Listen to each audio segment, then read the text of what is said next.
Hello. Prince school की online क्लासों में आपका जो लेसन पर्यावरण संबंधी चल रहा है उसमें अगला जो टॉपिक है संयुक्त राष्ट्र संघ जलवायु परिवर्तन सम्मेलन 2015 कि इसमें क्या क्या परिवर्तन किया गया, इसके बारे में अपन इस क्लास में आज के क्लास में पढ़ेंगे। तो देखिए, जो संयुक्त राष्ट्र संघ यूएनओ के द्वारा जलवायु परिवर्तन सम्मेलन रखा गया 2015, इसमें कौन कौन सी शर्तें रखी गई और कौन कौन सी जो है इसमें योजनाएं रखी गई या कौन कौन सी शर्तें रखी गई, इसके बारे में अपन चर्चा करेंगे। तो देखिए, संयुक्त राष्ट्र संघ का जलवायु परिवर्तन सम्मेलन फ्रांस की राजधानी कहाँ हुआ था? पेरिस में हुआ था। ध्यान रखना, इसमें अगर आपके पास क्वेश्चन हो सकता है कि संयुक्त राष्ट्र संघ का जो जलवायु परिवर्तन सम्मेलन 2015 हुआ था वो किस शहर में हुआ था और कहाँ हुआ था और कब हुआ था। ठीक है, ये ध्यान रखना है। तो इसमें बताया गया है, शहर का नाम दिया है, फ्रांस की राजधानी है जिसका नाम है पेरिस, और कब हुआ था? 30 नवंबर से लेकर के 12 दिसंबर 2015 में आयोजित किया गया था। ठीक है, जलवायु परिवर्तन पर संयुक्त राष्ट्र संघ जिसको जो है UNFCCC जो है सी दलों द्वारा ये 21वीं वार्षिक सत्र होने के कारण इसे कोऑपरेटर 21 के नाम से जाना जाता है। ठीक है, कोऑपरेशन 21 के नाम से जाना जाता है। इसके कौन कौन से बिंदु रखे गए थे, इसमें कौन कौन सी जो है शर्तें रखी गई थी, कौन कौन से समझौते रखे गए थे, उसके बारे में अपन चर्चा करेंगे। सबसे पहला समझौता इसमें रखा गया था वो क्या है? देखिए, पृथ्वी दिवस के अवसर पर 22 पृथ्वी दिवस कब मनाया जाता है? 22 अप्रैल को। ध्यान रखना, इसमें पृथ्वी दिवस कब मनाया जाता है? 22 अप्रैल को। सहित 175 देशों के प्रतिनिधियों ने पेरिस से जलवायु परिवर्तन समझौते पर संयुक्त राष्ट्र संघ के हस्ताक्षर किए। भारत की ओर से पर्यावरण मंत्री कौन थे? भारत की ओर से पर्यावरण मंत्री कौन थे? प्रकाश जावड़ेकर। हाँ, जावड़ेकर। हाँ, तो संयुक्त राष्ट्र महासभा में हुए सम्मेलन में इस समझौते पर हस्ताक्षर किए। ठीक है, हस्ताक्षर किए। दूसरी शर्त क्या रखी गई थी? ये किसी एक दिन के जो है एक दिन में विश्व की इतनी बड़ी संख्या में देशों की ओर से किसी समझौते पर हस्ताक्षर का रिकॉर्ड है। इसमें पहले 1982 में और 119 देशों ने समुद्री जो है सुरक्षा में जुड़ी संविधा पर हस्ताक्षर किए थे। संविधा का मतलब होता है समझौता, इस पर हस्ताक्षर किए थे। लेकिन ये सबसे बड़ा जो है माना जाता है कि कितने देश भाग लिए? 175 देश। पहला जो सम्मेलन हुआ था वो सबसे बड़ा माना जाता है, वो कहाँ हुआ था? 1982 में हुआ था ना, 1982 में। तो इसलिए उस वक्त कितने देशों ने भाग लिया था? 119 देशों। तीसरा इसमें समझौता है, पेरिस जलवायु जो है समझौते पर हस्ताक्षर के बाद सभी देशों को अपने देश की संसद में इस समझौते का अनुमोदन करना होगा। कि अगर हर देश अपने संसद में जाएंगे तो कानून बनाना पड़ेगा। ठीक है, ताकि पर्यावरण को बचाया जा सके। इसके अगला जो इसमें रखा गया कि विश्व में कम से कम 55% कार्बन उत्सर्जन के जिम्मेदार 55 देशों के अनुमोदन करने के 30 दिन के भीतर ये अस्तित्व में आ जाएगा। ठीक है, इसके बाद समझौते के तहत सदस्य देशों ने 21वीं सदी में दुनिया के तापमान में वृद्धि को 2 डिग्री से कम स्तर तक सीमित करने का लक्ष्य रखा गया। तापमान में कितनी % कम करने के लिए रखा गया? 2% दर कम हो जानी चाहिए।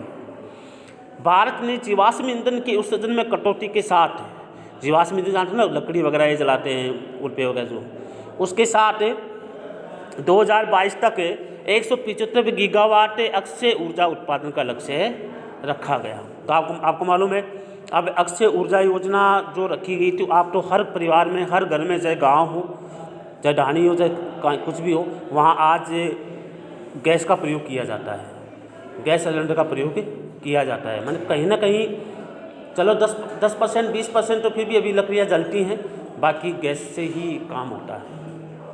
समझे ना, लकड़ी जो है आपूर्ति जो होती है वो कम हो चुकी है। मतलब लकड़ी का प्रयोग कम हो चुका है, चाहे गांव हो, चाहे शहर हो, चाहे कहीं भी हो। पेरिस समझौता विकासशील देशों के विकास की अनिवार्यता को सुनिश्चित करता है कि विकास की जो विकास है, पेरिस में विकासशील देशों के विकास की जो अनिवार्यता है उसको जो है निश्चित करता है। भारतीय प्रधानमंत्री इस ट्विटर के माध्यम से टिप्पणी की कि पेरिस समझौते में ना कोई विजेता है, न कोई किसी की हार हुई है। ये कह रहा है कि जो समझौता किया गया है ये मत समझना कि मेरी हार हुई है, मेरी जीत हुई है, ना तो किसी की हार है, ना किसी की जीत है। ठीक है, दोनों का बराबर सम्मान है, आपको जो समझौते रखे हैं उनके ऊपर अमल करना है। इसलिए पेरिस में जो है, पेरिस में जो नारी ने जो जीत हुई है, और इसके बाद पर्यावरण को लेकर न्याय की जीत हुई है, इसलिए हमें सब कुछ एक जो है हरे भरे भविष्य पर काम कर रहे हैं। और जलवायु सम्मेलन की मेज़बानी कर रहे फ्रांस के राष्ट्रपति ने इस समझौते को धरती के लिए महान दिन कहा है। पेरिस में कई शताब्दियों से अनेक क्रांतियाँ देखी जा सकती हैं, आज सबसे खूबसूरत और शांतिपूर्ण क्रांति हुई है। इसलिए संयुक्त राष्ट्र संघ महासचिव बान की मून ने यहाँ कहा कि ये कदम न केवल धरती के पर्यावरण के बचाएगा बल्कि गरीबी का अंत भी करेगा और विश्व को बढ़ावा देगा। भारत के पर्यावरण मंत्री कौन है? प्रकाश जावड़ेकर ने कहा है कि ये समझौता नहीं, 7 अरब लोगों के जीवन का एक अध्याय माना जा सकता है। कितने? 7 अरब लोगों के जीवन का एक नया अध्याय है। और गांधी जी ने कहा करते थे कि हमें ये धरती अपने पुरखों से विरासत में नहीं मिली, बल्कि आने वाली पीढ़ियों ने इसे हमें कर्ज में दिया है। पंडित दीनदयाल की जयंती कब मनाई जाती है? 25 सितंबर को मनाई जाती है, ठीक है।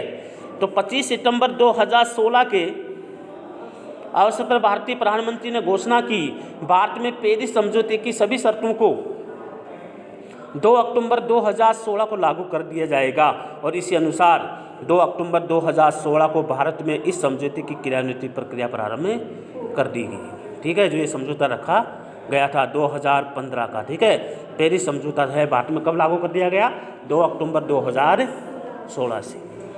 अब कह रहे हैं कि भारत में पर्यावरण को बचाने के लिए कौन कौन से कानून बना रखे हैं, या कौन कौन सी धाराएं जोड़ रखी हैं, या सुरक्षा के लिए क्या क्या प्रावधान कर रखा है। तो अपन इसके बारे में चर्चा करेंगे कि भारत में आपके पास आ सकता है कि भारत के संविधान में पर्यावरण संरक्षण के लिए या पर्यावरण को बचाने के लिए क्या क्या प्रावधान कर रखे हैं, उनके बारे में बताइए।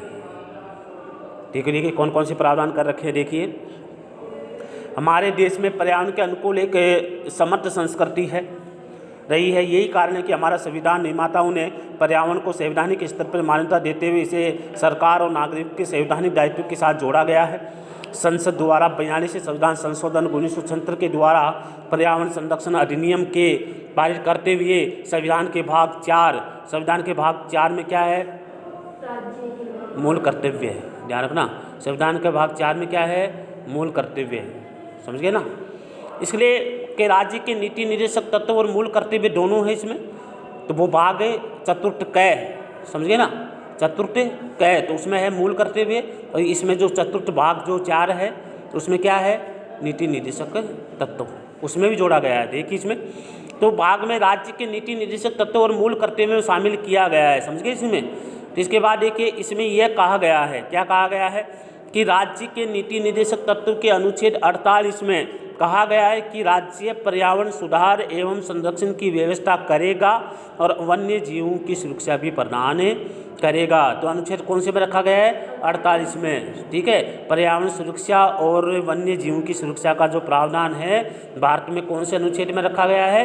48 में।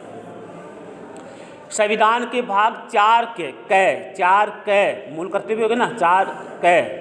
तो देखिए अनुच्छेद 51 क, ध्यान रखना, अनुच्छेद 51 में क्या है? अंतर्राष्ट्रीय समझौता। 51 में क्या है? अनुच्छेद 51 में क्या है? अंतर्राष्ट्रीय समझौता होना चाहिए, ठीक है। लेकिन 51 क जोड़ा गया है। क में क्या है वो देखिए, इसमें मूल कर्तव्य में प्राकृतिक पर्यावरण की, जिसमें अंतर्गत वन्य जीव, नदियाँ वन्य जीव भी हैं, इसकी रक्षा करें और उनका संवर्धन करें, माने उसको आगे बढ़ाएं, प्राणी मात्र के प्रति दया का भाव रखें। इसमें कौन से अनुच्छेद में कहा गया है? अनुच्छेद 51 क, ठीक है। इसके बाद तीसरा प्रावधान किया गया है, भारतीय संविधान के अनुच्छेद 21 में कहा गया है कि प्रत्येक व्यक्ति को उन गतिविधियों से बचाया जाना चाहिए जो उनके जीवन और स्वास्थ्य और शारीरिक को हानि पहुंचाते हैं, ठीक है। उसको बचाने का काम इसमें रखा गया है। और 21 क में क्या जोड़ा गया है? शिक्षा का अधिकार जोड़ा गया है। 6 साल से लेकर के 14 साल तक के बच्चे को अनिवार्य शिक्षा देना जरूरी है। तो 21 क, समझे ना? वो 21 क है, ये क्या है? 21 है। समझ गए इसमें? इसके बाद इस भारतीय संविधान के अनुच्छेद 252 और 253 को काफ़ी महत्वपूर्ण माना गया है, क्योंकि ये पर्यावरण को ध्यान में रखते हुए कानून बनाने के लिए अधिकृत किए गए हैं। तो 252 और 253, ये हमारे पर्यावरण संबंधी कानून बनाने के प्रावधान इन अनुच्छेदों में रखे गए हैं। भारतीय संविधान में न सिर्फ पर्यावरण को बचाने का अवधारणा निहित है, बल्कि पर्यावरण असंतुलन के होने वाले दुष्प्रभावों से रक्षा करने हेतु भी ध्यान दिया गया है। संसद ने इस हेतु अनेक अधिनियम पारित किए गए हैं। वो कौन कौन से हैं वो देखिए। तो बात में कौन कौन से अधिनियम पारित किए गए, सबसे पहला किया गया है पर्यावरण संरक्षण अधिनियम 1986। इस अधिनियम को 23 मई 1986 में राष्ट्रपति की स्वीकृति मिली। कब मिली? 23 मई 1986 को राष्ट्रपति की स्वीकृति मिलने के बाद ये लागू हो गया। इस अधिनियम को 23 मई 1986 में राष्ट्रपति की स्वीकृति मिली और इस अधिनियम के प्रदूषण को निर्धारित मापदंडों का प्रथम बार उल्लंघन करने वाले को 5 वर्ष की सजा और 1 लाख रुपये के जुर्माने का प्रावधान किया गया है। मानदंडों का नियंत्रण उल्लंघन करने पर देने के 5,000 रुपये जुर्माना और 7 वर्ष की कैद का प्रावधान किया गया है अगर बार बार करते हैं तो। नियमों के उल्लंघन पर कोई भी व्यक्ति 2 माह का नोटिस देकर के जनहित में मुकदमा कर सकता है। केंद्रीय सरकार इस अधिनियम की धारा 5 के तहत प्राधिकृत है कि अपनी शक्तियों के निष्पादन हेतु स्थापित प्राधिकारियों को लिखित निर्देश दे और केंद्र सरकार को अधिकार है कि अधिनियम की पालना न करने पर उसकी सजा दी जाए। जो करने वाले उद्योगों को बंद करवाने और बिजली पानी सेवाएं रोकने के निर्देश दे सकता है। समझे ना? इसमें किस में रखा गया है? 1986 में। इसलिए जो लोग हरे पेड़ वगैरह काटते हैं ना, नहीं काट सकते, जुर्माना है। आप फ़ोन कर सकते हैं, उनके ऊपर केस दायर हो सकता है। हरे पेड़ तो काट ही नहीं सकता। पेड़ भी अपने 3 प्रकार में रखा है। संरक्षित, ठीक है, देखना आपने, वर्गीकृत वन जो रखे गए हैं, वर्गीकृत वन रखे गए हैं और संरक्षित रखा है, सुरक्षा के नाम से रखा गया है। 3 भागों में बांटा है वन को, ठीक है। तो ये ज्योग्राफी में है, आपके ध्यान रखना इसमें ना। वायु प्रदूषण निवारण और नियंत्रण अधिनियम 1981। इस अधिनियम से राज्य सरकार अपने विवेक से किसी भी क्षेत्र को वायु प्रदूषण नियंत्रण क्षेत्र घोषित कर सकती है और समस्त औद्योगिक इकाइयों को राज्य बोर्ड से अनापत्ति प्रमाण पत्र लेना होगा और अधिनियम के प्रावधान की अनुपालन नहीं करने पर उसके उद्योग बंद करवाए जा सकते हैं या विद्युत कनेक्शन काटा जा सकता है। इसके बाद तीसरा रखा गया है जल प्रदूषण निवारण अधिनियम 1974, संशोधन किया गया 1988 में। इस अधिनियम के मुख्य विशेषता जल को प्रदूषण मुक्त करने के रखने के उपाय संबंधित है और उद्योग की स्थापना से पहले प्रदूषणकर्ताओं को कड़े दंड और शासित का प्रावधान किया गया है। वन्य जीव संरक्षण अधिनियम कब बना था? 1972 में। यह अधिनियम कब बना था? 1972 में, ठीक है। वन्य जीव संरक्षण अधिनियम को भारतीय संसद द्वारा 9 सितंबर 1972 को पारित किया गया। वन्य प्राणियों के संरक्षण के लिए अधिनियम के मील का पत्थर है। इस अधिनियम द्वारा वन्य जीव संरक्षण को राज्य सूची से हटा करके कौन सी सूची में डाल दिया गया? संवर्ती सूची में डाल दिया गया। 3 सूचियाँ हैं ना, संघ सूची, राज्य सूची और संवर्ती सूची। तो किस में डाल दिया गया? इसको संवर्ती सूची में डाल दिया गया, जहाँ पे कानून राज्य और केंद्र दोनों बना सकते हैं। संवर्ती सूची पे कानून कौन बना सकता है? राज्य और केंद्र, दोनों का अधिकार होता है। संघ सूची पे केंद्र का होता है, राज्य सूची पे राज्य का होता है और संवर्ती सूची का दोनों का होता है। वो तो अभी जैसे साइबर जो क्राइम वगैरह ये चल रहे हैं ना, इंटरनेट वाला प्रोग्राम जो है वो अपराध है, वो उसमें 80 शक्तियों में रखा गया है। पहले नहीं थे ना ये इंटरनेट वगैरह, ये क्राइम वगैरह जो अब आए हैं, तो इसलिए उनको अवशिष्ट शक्ति का जो अधिकार होता है वो किसका होता है? केंद्र का। किसका होता है? केंद्र का। देखिए वन्य जीव संरक्षण अधिनियम के बाद देखिए इसमें कुछ विशेषताएं रखी गई हैं। आपके पास क्वेश्चन हो सकता है वन्य जीव अधिनियम संरक्षण अधिनियम 1972 में कौन कौन से प्रावधान या कौन कौन सी विशेषता है उसके बारे में बताइए। तो विशेषता कौन कौन सी है? नंबर 1 है वन्य पशुओं के संरक्षण और प्रबंधन को सुनिश्चित करना। दूसरा है पशु शिकार, उनके चमड़े और चमड़े से बनी वस्तुओं को निषेध करना। तो चमड़े से बनी हुई जो चीज़ें हैं उनको बंद कर देना, क्योंकि चमड़े की चीज़ें किससे बनेगी? पशुओं को मारेगी जब भी तो बनेगी, उनकी चमड़ी से, दिन से। अवैध आखेट को रोकना और वन्य जीवों को संरक्षण प्रदान करना। और चौथा है उल्लंघन पर अपराधियों को 3 या 5 वर्ष की सजा या कारावास देना और 5,000 रुपये का जुर्माना लगाना। तो देखिए राष्ट्रीय पशु बाघ और मोर के शिकार पर संबंधित अपराध के कम से कम 10 साल का जो है प्रावधान किया गया है। अगर आप मोर को भी मारते हो या बाघ को मारते हो तो आपको कम से कम कितने साल की सज़ा दी जा सकती है? 10 वर्ष की। तो ध्यान रखना, ये हमारे राष्ट्रीय पक्षी पशु हैं। ध्यान रखना, पक्षी और पशु दोनों हैं। तो राष्ट्रीय पशु कौन है? बाघ। और पक्षी कौन सा है? मोर। ध्यान रखना इस चीज़ का, है ना। पर्यावरण संरक्षण कुछ महत्वपूर्ण न्यायिक फैसले किए गए हैं। पर्यावरण संबंधी मामले की सुनवाई के लिए हमारे न्यायपालिका ने हमेशा तत्परता दिखाई है। मैंने आपको पढ़ाया होगा न्याय सक्रियता, पढ़ाया था क्या आपको? पढ़ाया हो ना? क्या है ये? क्या है ये? सर चैप्टर ना फर्स्ट न्याय के बारे में। हाँ, तो उसमें उसके बारे में बताया गया कि न्याय होता क्या है। वो तो सबको मालूम न्याय होता क्या है। ये न्याय सक्रियता क्या है ये बताओ आप। हाँ सर, वो है न्याय सक्रियता। उसमें जैसे जो लोग होते हैं ना, वो सुनवाई नहीं कर सकते कोर्ट में, तो उनकी, हाँ, जो गरीब है, असहाय हैं, वो कोर्ट में जा नहीं सकते, लेकिन अखबारों के माध्यम से कहीं से भी अगर मिलता है तो उस लेख पे न्यायालय क्या कर सकता है? संज्ञान ले सकता है। न्यायालय जो संज्ञान का मतलब, न्यायालय उस अखबार के माध्यम से केस FI दर्ज कर सकता है और उसके ऊपर कार्रवाई की जा सकती है। न्यायालय में, कोर्ट में पैसे हैं, पैसे नहीं होंगे तो गरीब कहाँ से जाएंगे वहाँ? अनपढ़ है, हम जानते ही नहीं है तो हम क्या करेंगे उसके बारे में? अपने ऊपर शोषण हो रहा है, हमें जानते ही नहीं कि क्या करना है क्या नहीं करना है। ठीक है। वो दूसरा व्यक्ति अगर ऐसे न्याय देखता है और उसमें थोड़ा सा मानवता है तो वो या तो लेख निकलवा सकता है या FI दर्ज कर सकता है। अखबार की मीडिया, अपने बाप मीडिया आती है, मीडिया को बुलाओ, साहब इसके साथ ऐसा हो रहा है।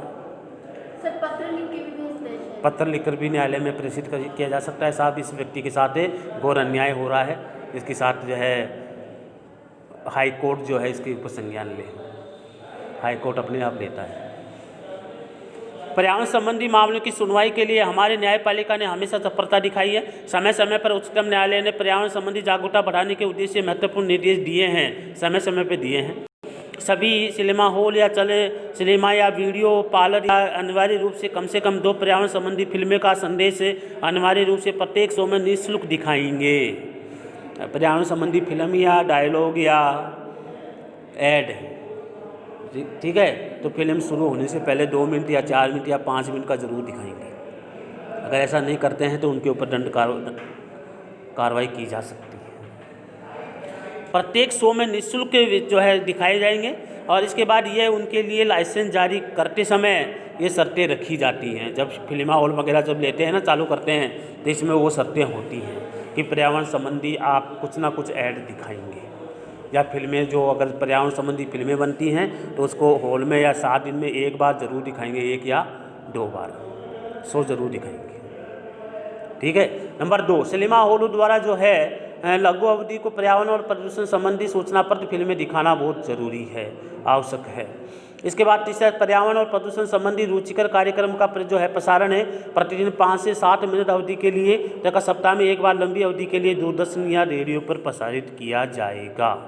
टेलीविजन में दिखाते हैं ना, टीवी या रेडियो के माध्यम से बताते हैं कि वन सुरक्षा है क्या नहीं है, या नदियाँ तालाब भी दिखाते हैं, कई बार ऐड आता है इसमें दिखाते हैं आपको। पर्यावरण बचाना ज़रूरी है।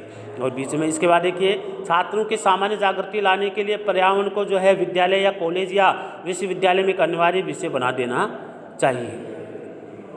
सन 1996 में उच्चतम न्यायालय ने संघीय सरकार और स्थानीय प्राधिकरणों को दिल्ली के ऐतिहासिक नगर को प्रतिदिन साफ करने और सघन वानिकी अभियान को चलाने तथा आरक्षित वन्य कानून लागू करने के आदेश दिए गए हैं। छठा है, उच्चतम न्यायालय ने जन समस्या तथा आगरा ताजमहल के विश्व धरोहर को बचाने के लिए 292 कोयला आधारित उद्योगों को बंद करने का यंत्र ले जाने का या गैस ईंधन आधारित बनाने के उद्देश्य से आदेश पारित किए गए। न्यायालय में 1999 में सचिव और पर्यावरण वन मंत्रालय या सचिव या पर्यटन मंत्रालय को निर्देश दिया गया कि पर्यटकों के एकत्रित किया गया कोष से 20 करोड़ स्मारक के संरक्षण और नगर के सौंदर्यीकरण पर व्यय किया जाना चाहिए। जो पैसा आता है पर्यटकों के द्वारा उसमें कम से कम जो है कितने भी आता हो, लेकिन जो 20 करोड़ हैं उनको हर साल उसके ऊपर खर्चा करना चाहिए, उनको बचाने के लिए। कलर है, कुछ भी है, उसकी सुविधा या उसके संरक्षण के लिए खर्च करनी चाहिए ताकि वो धरोहर बनी रह सके। इसके बाद है उच्चतम न्यायालय ने वाहनों से होने वाले प्रदूषण को रोकने के लिए विभिन्न निर्देश जारी किए गए हैं। इसके बाद 8वां है 2000 से 4 महानगर। 2000 से 4 महानगर कौन कौन से हैं? दिल्ली, मुंबई, कोलकाता, चेन्नई। शीशा रहित पेट्रोल का प्रयोग किया जाना चाहिए। इसके बाद 9वां है दिल्ली में अप्रैल 2001 में टैक्सियों, ऑटो रिक्शा और बसों में CNG का प्रयोग किया जाना चाहिए, गैस का प्रयोग होना चाहिए। और सभी सार्वजनिक स्थलों पर धूम्रपान निषेध करता है। आपने देखा होगा टेलीविज़न के माध्यम से कई बार 30 सेकंड का आता है, धूम्रपान करना जो है स्वास्थ्य के लिए हानिकारक है, आता ना, ऐसे ऐड होने चाहिए। इसमें से किसमें बनता है जो आपके 5 आए हैं? विश्व पर्यावरण दिवस मनाया जाता है 5 जून को, ठीक है। और पृथ्वी दिवस मनाया जाता है 22 अप्रैल को, है ना। ओजोन दिवस, विश्व ओजोन दिवस मनाया जाता है 16 सितंबर को। और वन महोत्सव मनाया जाता है 28 जुलाई को। वन महोत्सव कब मनाया जाता है? 28 जुलाई को। और विश्व जल दिवस मनाया जाता है 22 मार्च को। कब मनाया जाता है? 22 मार्च को। अब आपके पास टॉपिक है उपभोक्तावादी संस्कृति किसे कहते हैं। तो देखिए, उपभोक्तावादी संस्कृति इसके नाम से विदित हो रहा है, माने उपभोग करना वाली, ठीक है, इसका जो है उपभोग करने वाला। तो देखिए, ऐसी आर्थिक प्रक्रिया है जिसका सीधा अर्थ समाज के भीतर व्याप्त प्रत्येक तत्व उपभोग करने योग्य हैं, उसे बस सही तरीके से जरूरी वस्तु के रूप में ही बाजार में स्थापित किया जाए। जो ज़रूरत है ना उसका उतना ही प्रयोग किया जाए।